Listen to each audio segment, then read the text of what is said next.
नमस्कार दोस्तों।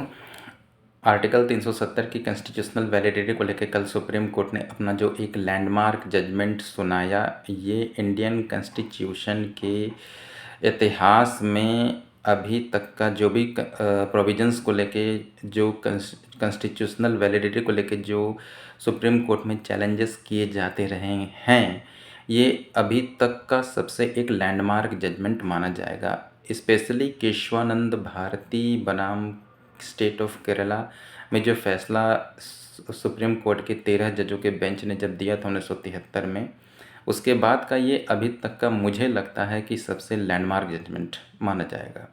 इसमें सुप्रीम कोर्ट के चीफ जस्टिस ने साफ साफ तौर पे एक बात कही कि कश्मीर के ही कॉन्स्टिट्यूशन में ये चीज़ लिखा गया है आर्टिकल 3 में कि आफ्टर इंस्ट्रूमेंट ऑफ एक्सेशन में साइन करने के बाद Kashmir is and shall be the internal part of India.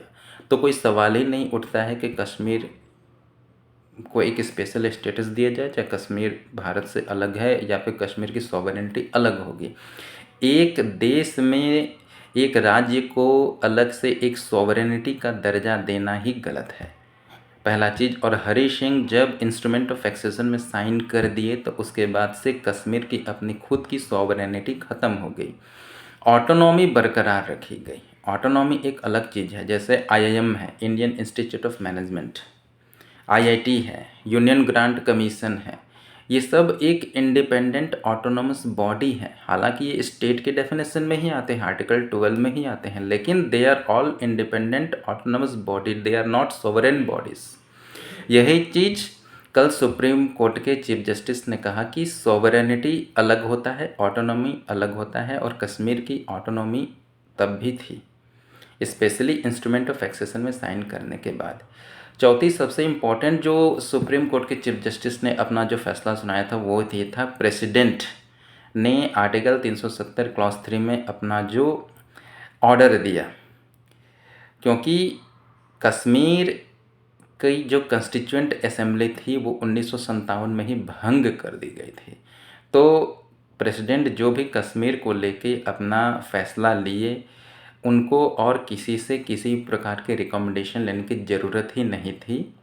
और सबसे ख़ास बात यह है कि पार्ट 21 जिसमें आपका आर्टिकल 370 आता है, वो खुद ही अपने आप में कहता है कि इस पार्ट का नाम ही जो है टेम्पोरेरी एंड ट्रांजिशनल प्रोविज़न है। इसमें लिखे हुए कोई भी बात एक टेम्पोरेरी प्रोविज़न है और टेम्पोरेरी पीरियड के लिए है। तो कैसा लगा आपको ये वीडियो, हमें ज़रूर बताइएगा।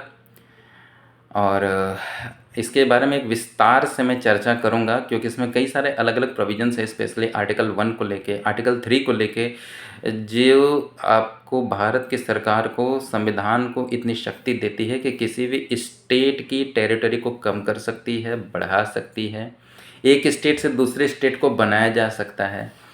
367 स्पेशली 368 जो पार्लियामेंट की कॉन्स्टिट्यूशनल अमेंडमेंट मेकिंग पावर है, ये सारे प्रोविजंस मैं डिस्कस करूंगा। आपको वीडियो कैसा लगा मैं ज़रूर बताइएगा। नमस्कार।